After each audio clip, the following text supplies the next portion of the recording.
เทศกาลเฉลิมฉลองส่งท้ายปีเก่าจศ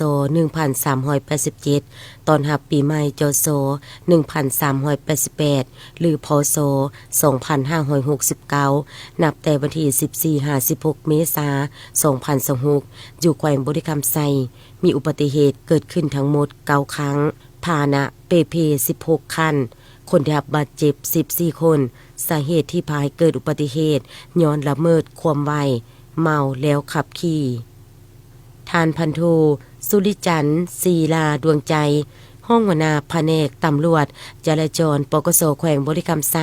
ได้รายงานผ่านสื่อมวลชนแขวงในวันที่17 เมษายน 2026ให้รู้ว่าอุบัติเหตุเกิดขึ้นในระยะเฉลิมฉลองส่งท้ายปีเก่าพศ2568ตอนรับปีใหม่พศ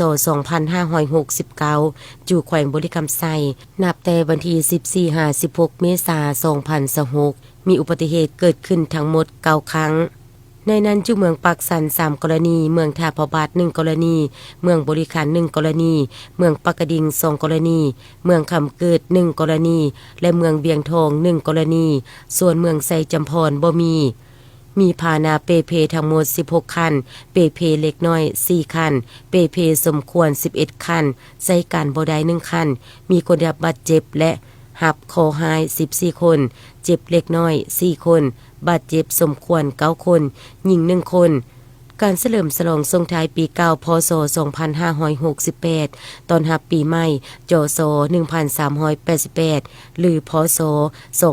2569อยู่แขวงบริคำไซประจำปี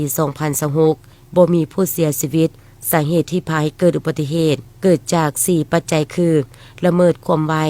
บ่ปล่อยสิทธิ์เปลี่ยนทิศทางและดื่มสิ่งมึนเมาแล้วขับขี่ถ้าเทียบไส้ปีผ่านมาลดลง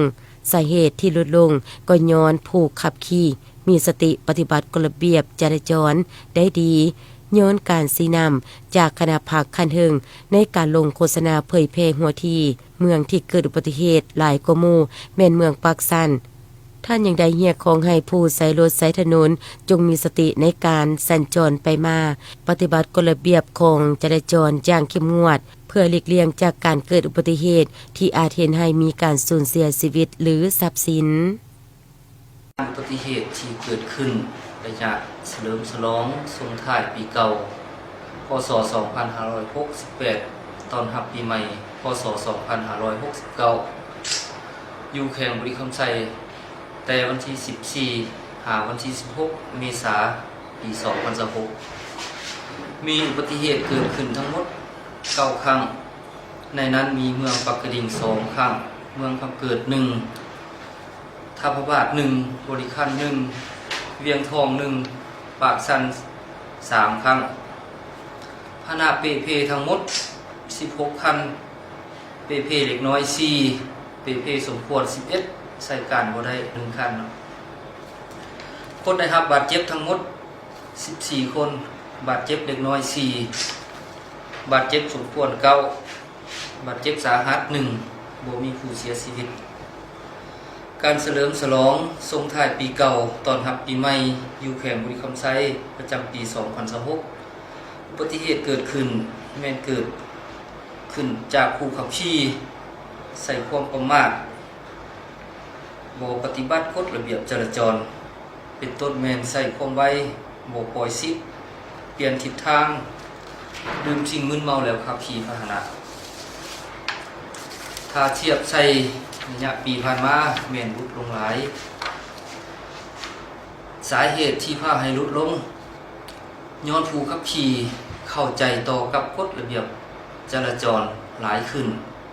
ให้ความร่วมมือกับเจ้าหน้าที่ที่เฮ็ดเวียกงานกวดกาแต่ละจุดแต่ละบอน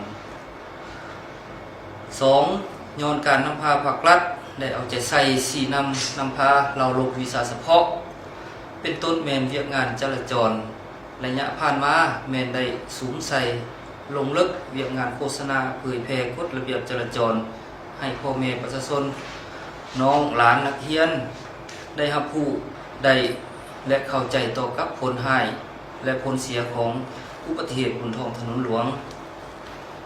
ถึงแม้ว่าปีใหม่เราจะผ่านไปก็ตามข้าพเจ้า ในนามต่างหน้าให้กำลังปกสแข่งบุรีคำไซขอฝากถึงพ่อแม่ประชาชนลาวบรรดาเผ่าทุกทั่วหน้าชาวต่างประเทศที่ดำรงชีวิตอยู่ในสปป.ลาว